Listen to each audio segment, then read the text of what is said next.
Shana Tova. Shana Tova. One night, two recently engaged people returned home to meet one of the partner's parents. After dinner, the mother tells the father to find out about the new fiancé. So he invites the fiancé into his study for a drink. So, what are your future plans? The young partner replies, well, I am a Torah scholar. The father says, a Torah scholar, huh? Admirable indeed, but what will you do to help provide for a nice house and feed your family or simply make a living? I will study, and God will provide for us. And how will you support your family? Sports, dancing, activities, etc. Children are expensive. Well, I will concentrate on my studies, and God will provide for us. Are you sure about that? Yes, said the fiancé. Don't worry, sir. God will provide. The conversation proceeds like this, and each time the father questions, the young idealist insists that God will provide. So later that evening, the mother asks the husband, so how did it go? And he responds, well, he has no job and he has no plans, but the good news is he thinks I'm God.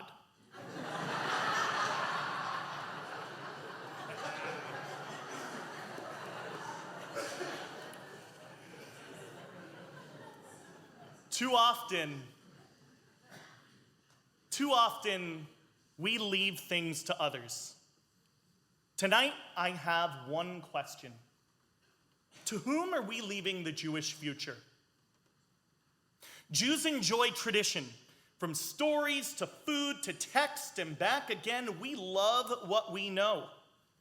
The Talmud, in many ways, is the Yelp of yesteryear, commenting on everything, and I mean everything.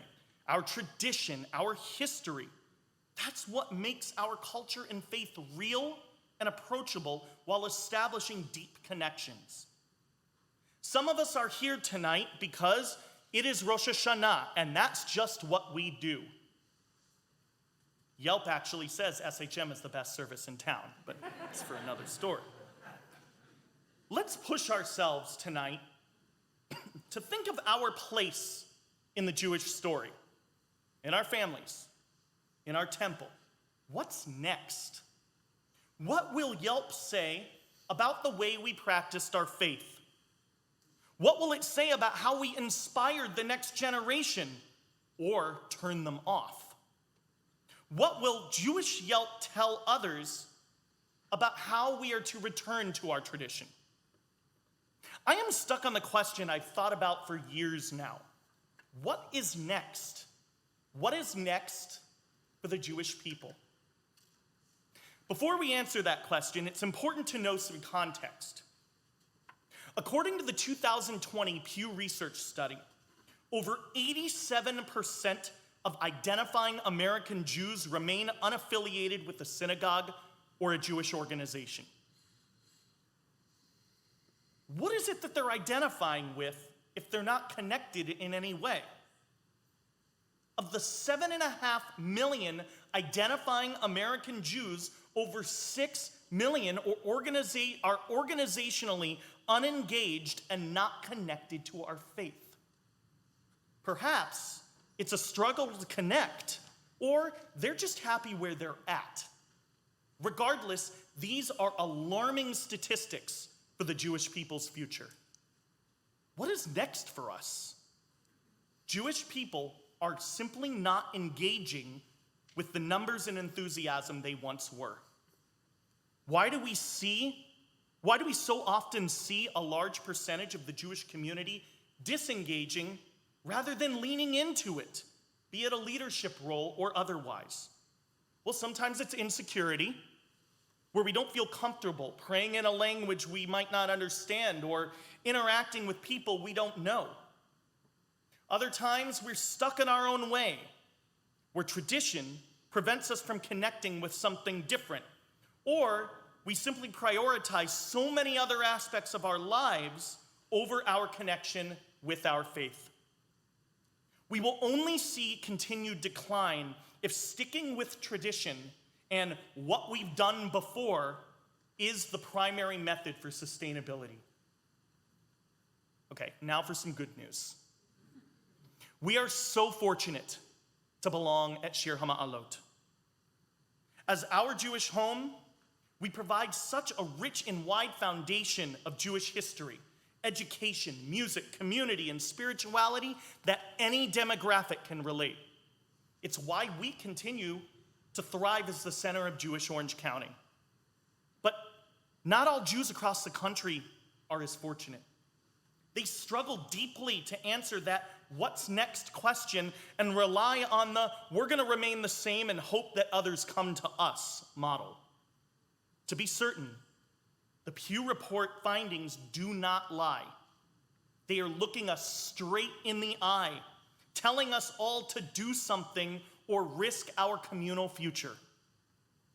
SHM, even given our vibrancy, is not off the hook here. We teach and practice all aspects of the Jewish faith well, but in addition to our campus here on Michelson Drive, we still have a responsibility to all of Am Yisrael, the people of Israel. Our tradition has answered and has addressed and attempted to answer the what's next question many times before. During the 2nd century CE, following the destruction of the Second Temple, the rabbis moved north to a city called Yavne to establish a new hope for the Jewish people. No longer could they practice ritual sacrifice in a centralized location, so they created a guide mapping out the ideal ways to lead a Jewish life, known as the Mishnah, which eventually evolved into the Talmud. Let's take the immense question posed by Jews and Zionists leading up to 1948. This was the greatest what's next answer of them all. For centuries, the Jewish people survived through history's ups and downs, be it in Spain, Germany, France, Russia, and other worldly nations. The Jewish people were classified as Jews rather than citizens of their home country. Jews needed a home, and they decided that they needed to rewrite a new story for their people. This decision and action represented the essential answer to what's next for the Jewish people. After much deliberation, Zionist leaders desired the historical land of Israel as the new Jewish homeland, where our ancestors reigned and dwelled for centuries. While the true existential question of the Holocaust came to be, the need rapidly increased, and in May of 1948, led by David Ben-Gurion, the Jewish people and Zionists officially answered the question by declaring Israel's independence, with a rich history and an altered bright future. The first chief rabbi of Israel and modern Jewish philosopher, Rav Avraham Kook, addressed the what's next question in the early 20th century by teaching, "The old shall be new, and the new shall become holy." His wisdom helps us imagine a new vision to what we always thought we knew. His words don't mean that history vanishes. Rather, we are to add a new meaningful link in the chain. We've been doing this for centuries. We, as an entire community, regardless of age or demographic, must depend on this innovative track to protect our Jewish future. Our beautiful Torah scrolls here, they sit in our ark every day until we remove them with ceremonial significance to read the exact same words year after year. You would think the stories would get boring after a while, but the fact is, the words provide the trajectory and the guidance we need to contemplate our lives. Ever since they were written and compiled, they have remained, but we have changed. We see the world differently, and our experiences allow us to connect to the words and stories in varying levels. One very special Torah sits front and center, our Czech scroll. Over 200 years old, this special Torah has gorgeous calligraphy and resided in Czechoslovakia about 2 hours east of Prague.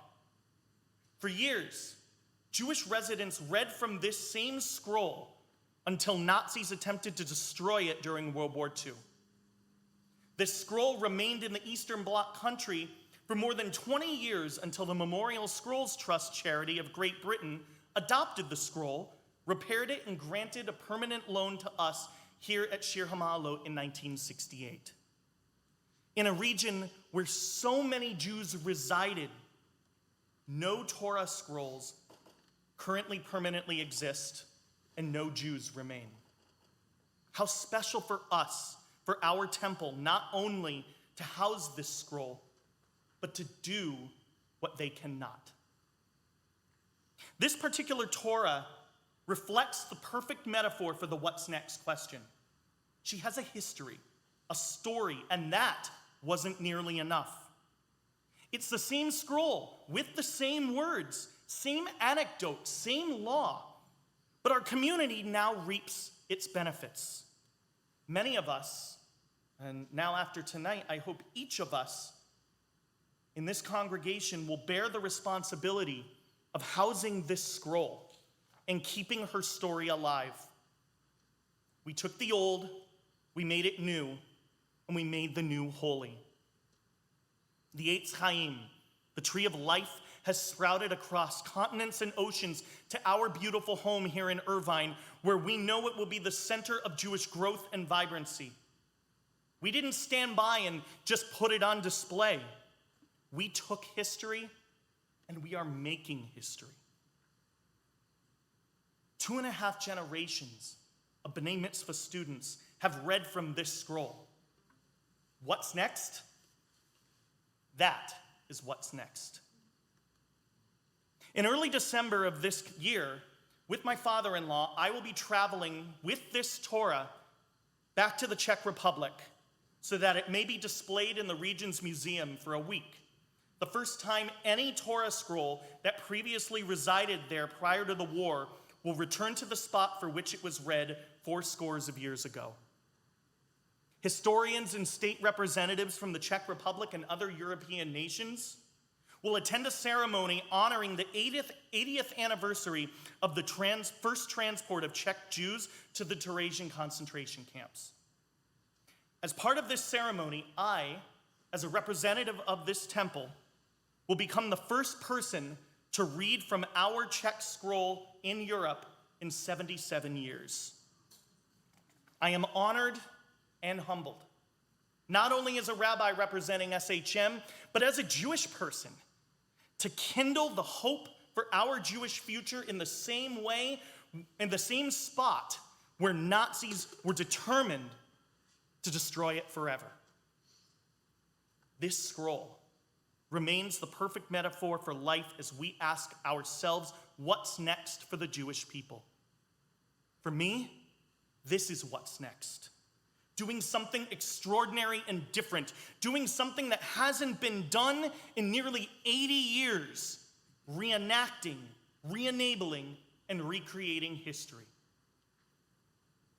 So what's next for us as an SHM community and broader Jewish community?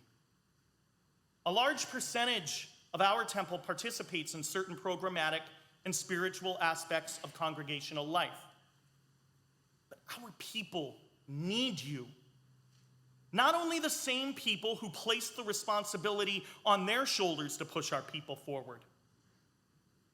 We need you to give your time whenever and however you can, to learn and to grow. We are certainly strong here at SHM, but just like the Czech Torah scroll, how quickly vibrancy and stability can exist and how quickly it can disappear.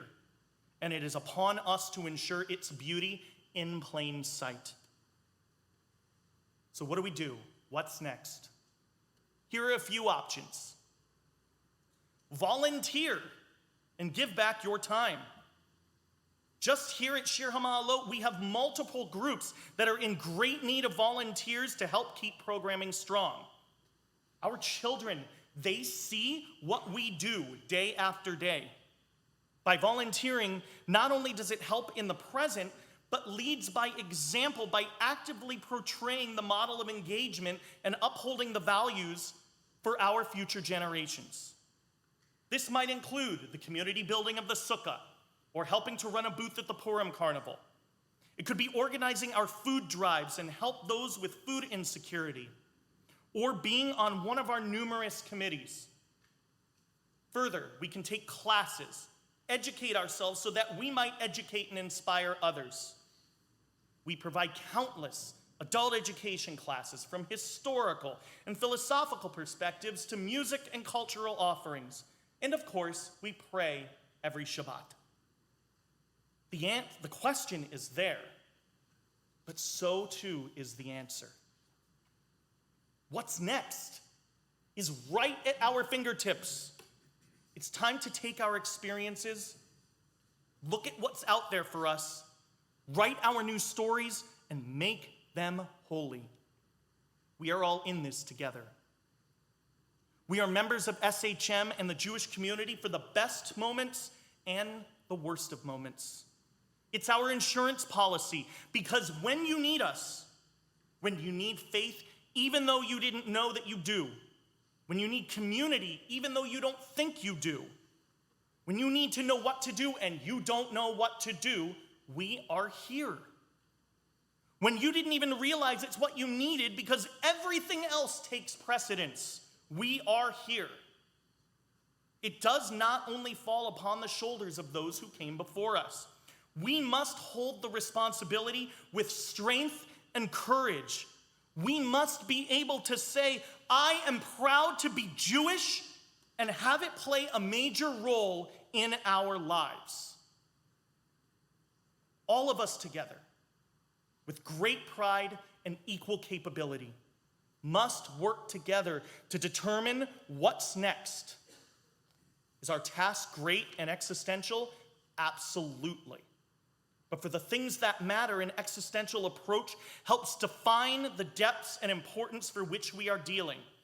The relationships, the comparisons, the choices, the struggles, the successes, the simchas, and the list goes on. On Rosh Hashanah, it is written. And on Yom Kippur, it is sealed. These days remind us to reflect upon why we are here and what our place is. On this Rosh Hashanah, may we write and rewrite. May we take the old, make it new, and make the new holy, by giving a piece of ourselves to our community and our people's future. We have an incredible opportunity here to strengthen and sustain our community by identifying our Jewish community's needs and strongly attempt to identify the what's next for us answer. When this year's journey is sealed, we'll know we did it to the best of our ability with dignity, honor, and the desire to strengthen our people and our footprint. May our Jewish Yelp review be so vibrant and intriguing that it creates a positive domino effect for our people. As we continue to write our story, may we be proud. May we be strong. May we be creative. Let us be the Jewish community we deserve to be, with an inspiring present and an innovative future. My friends, the future is in our hands.